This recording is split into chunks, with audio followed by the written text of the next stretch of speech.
Hello, everybody. Well, We've got some exciting news for all of you. Oh, Mirabelle? we have found a place to rent. yeah. So not to buy, right, Liliana? No.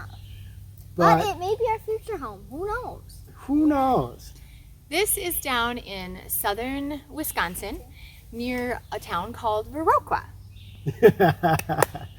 Are you excited about it, Liliana? Yes. What are you excited about? I'm not sure. It's just exciting. What about you, Mirabelle? What are some of the things Is that there are exciting some to key you? highlights? Well, there are kids down there. Ah. And there's Amish right next door. Right next door, there's a local CSA. And the people who own it have a older daughter who is 8 and a half.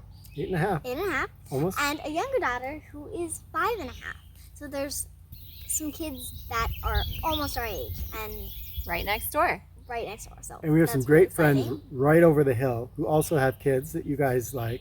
Oh yeah. We just have not had kids up here for you Yeah. girls. No, And we haven't. in a way, it's been really neat because wherever we've been, you've been able to get to know multiple generations. I mean, Yeah. You have friends in their 80s and you have friends who are little babies that are, toddlers, like Yeah. 2 years old.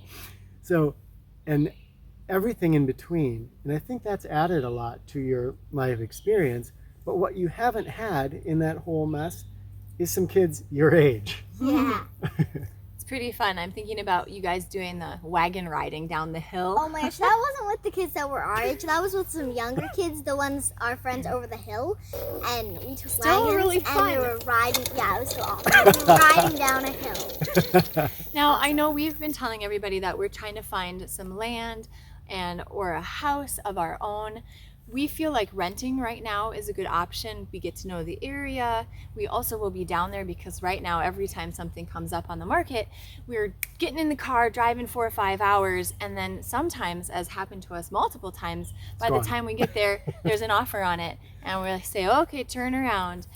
But the other benefit is that the rent that we're paying is going to some really good people, and it feels like it's supporting a family who's doing really good things with their life as well. So that feels good to us. What you're getting at there, we used to have a mortgage and we paid our money to Bank of America. This was probably, I don't know, 10 years. 10, 15 years. Yeah. Okay. And I never really felt great sending that check in to Bank of America. Since then, anytime we've been in a rental situation, we've consciously made the decision to rent from people where the money is going to people who we love and believe in, and we know that they're doing good things with that money in turn. It's the same thing here. These people are super kind. They are very conscious about the environment. They're very conscious about food and where it's sourced, and they're working really hard to create positive food sources for people. So it's going to feel really good knowing that when we pay rent, it's going to these people that have this really positive mission. Yeah, and for those of you that don't know, CSA is a community supported agriculture, usually organic. In this case, our neighbors are doing everything organic. And then you buy a share in the beginning of the year, and every week or every other week for the whole growing season, you get a box of a medley of different vegetables, sometimes fruits. Who knows what's thrown in there. And so each week, if you don't have the ability to have a garden where you are, or you don't necessarily have time for it, you get all these awesome vegetables and fruits that you can use. You can trade work too, can't you? If You you can. go work A lot at of the times you can CSAs work allow you there. to work for your share, which is really neat too. So Yeah. I'd be curious for those of you that are outside of the United States if you have something similar in Yeah. other parts of the world. It's just a really, really neat idea. Now, we have to break for a second here because we've talked about the amazing people we're renting from, and there's the locals down there tend to also Oh, be, yeah. I mean, there's more organic farms, I think, in Viroqua or in that county than any other county in the United States. Oh, wow. But Really? Or just Wisconsin? in the United States. Oh my gosh. As Oh, far wow. as, I at didn't least even that's know what I've that. heard.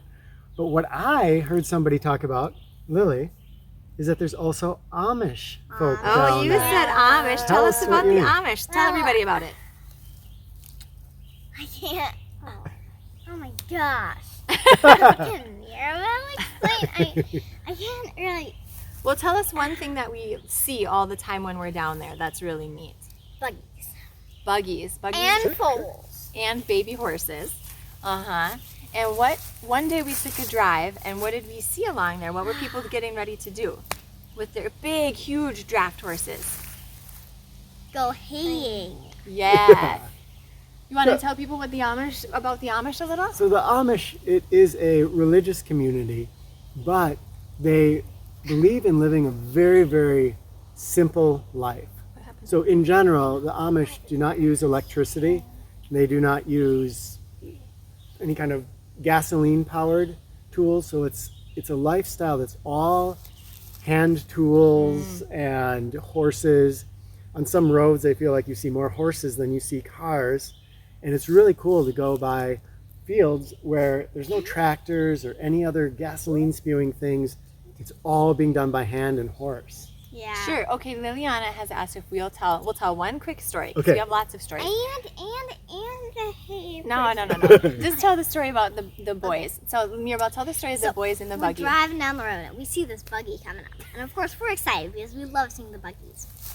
And so it comes up closer, and in the front, driving, there's this 10-year-old boy, and in the back there's 3 other about the same age boys, and it made the way they were all laughing and talking or whatever, and it made you wonder if they were supposed to be out there then, or if they had Up to just mischief? go down and hitch the buggy. Oh, and then after the road, there came a person with all their hay. Yes, there was And a they were person on their sitting on- hay wagon piled so high. Oh, Sitting my on their goodness. hay.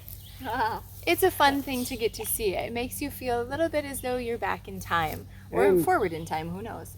Yeah. Who maybe knows? more time. It is kind of cool to be among this entire community of people that if the grid went down, all of us preppers trying to figure out what to do, these are people that if the grid went down, they wouldn't even notice. Not really. This is just their regular life. They don't have light switches or depending on LP heat or any of that. It's all done by hand, horse, wood for heat. Pretty cool. And the thing I'm excited about, well, I'm excited about a lot of things, but there is so much food there. Oh We talked my about the gosh. CSA. There's an amazing farmer's market. We went to the farmer's market while we were there, And we overheard somebody saying, so this is a huge farmer's market compared to the one in Hayward. And we heard this girl saying, yeah, it's not very big today. Usually there's way more people here. And we think, what? I know, we could Whoa. hardly believe it. And there's a lot of wild edibles, as we've shown you. There's lots and lots of wild edibles down there. And there's the ability for us to maybe get some raw milk, possibly, which we're excited about. Just lots of offerings. And it's a little ironic. We were laughing because we went all the way to Hawaii for the 100% project. Yeah. And of course, we're not going to do that again. But moving down there, we could probably...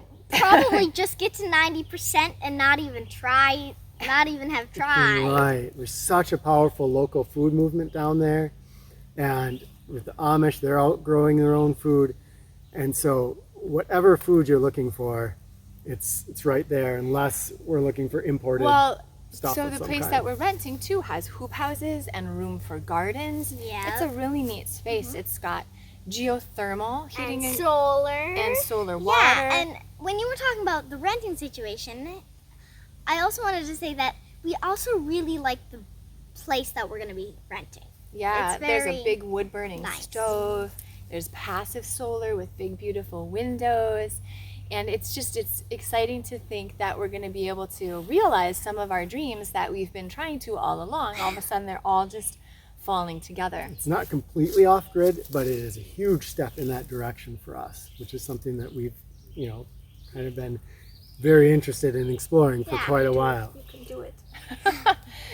Well, the other neat thing is that we will be relocating to a place that's now more central to all of our family. So we're excited because we're going to get to see some of our family members and friends that we don't get to see very often. Once a year, once every year and a half. Now we'll be 2 hours away from them. It's very exciting for us to be Very so exciting. close. Like my brother, and then there's 2 little boys that are the girls' age. My brother, He is just an awesome adventurer. I've talked about him a little bit in past videos, but he spent years overseas living in Mongolia, living in Nepal, and wandering Southeast Asia and getting into interesting stories and trouble. So it'll be really cool to be near him and his family. Yeah. And the other thing that's exciting about this area is there are some beautiful natural areas. This is the Kickapoo Valley Reserve. Huge area all along the beautiful winding Kickapoo Valley. And there's Wildcat Mountain State Park. River or Yeah, valley? well, it's a river valley. Oh. So we're both talking about it. There's ice caves down there, and we're really intending to take you along as we go for some adventures, because even though we've explored them a little bit, this is thousands of acres to explore, and we want to bring you along on our discoveries so that you can get a chance to see all sorts of beautiful natural wonders. Yes. There's also Wildcat, which is... I said Wildcat. that already. You did? Wildcat Mountain State Park. I only heard Oh, Kickapoo. the big important thing too, some of you Oh. might not know, but Mirabelle here loves riding horses. She is a Yeah. rider. Down there, not only are there the Amish with all their Yeah. horses, but all of these parks have equestrian riding trails. There's even a horse camp area in Wildcat. So there's a lot of opportunity to just be on horses, see horses, and Yeah. kind of, again, for me, it seems as though I'm stepping back in time. Or forward in time. That'd be kind of cool, wouldn't it? Yeah, I Did would you love envision a time forward when there were less that. I cars would and hope more that. I would hope that. foot traffic and bicycling and horses Yeah. and yeah. So I want to tell people that we're excited to share with you. We'll be moving in about a month, and we're going to take you along for the ride, of course, Yes. as we always do, and share some of the things that are just delighting us and some of the things we learned, because Yeah. we want to build up some of our homesteading skills, putting away wild plants, but also perhaps making some of our own yogurt, some of our own kefir, some things like that, Yeah. that kombucha, whatever. So we're going to take you along for some of those adventures, but I also really want to hear from you what all of you love about where you live. Now, I Yeah. know sometimes places have things that are challenging, but what do you love about where you live? What makes home home for you? Yeah. Because I really want to get inspired. All right, my friends. Thank you for being part of our journey, and we're excited to share this new chapter in our lives with you. We love you and thank Love you you. very much.